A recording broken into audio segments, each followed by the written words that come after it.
राधे राधे। महाभारत में कई ऐसी कहानियां मिलती हैं जिन्हें जानकर जीवन के बारे में भी बहुत कुछ जाना जा सकता है। महाभारत में एक ऐसी कहानी मिलती है यमराज की, जिन्हें एक श्राप की वजह से यमराज को मृत्यु लोक पर आकर जन्म लेना पड़ा था। महाभारत में एक प्रसंग आता है कि प्रसिद्ध ऋषि मांडव्य को राजा ने भूलवश चोरी के आरोप में सूली पर चढ़ा दिया, लेकिन कई दिनों तक सूली पर लटकने के बाद भी ऋषि मांडव्य की मृत्यु नहीं हुई। इस पर राजा अचंभित हुआ और उसने अपने निर्णय पर पुनर्विचार किया।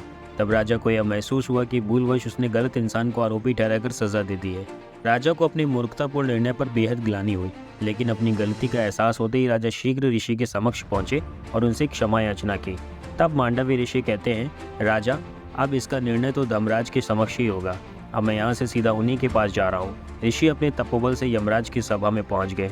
उन्होंने यमराज से पूछा कि जब मैंने कोई अपराध ही नहीं किया तो मुझे मृत्यु दंड का कष्ट क्यों भोगना पड़ा।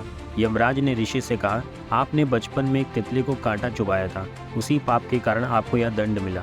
इस पर मांडव्य ऋषि ने कहा कि शास्त्र के अनुसार यदि कोई मनुष्य अज्ञानतावश पाप करता है तो उसे स्वप्न में दंड दिया जाना चाहिए।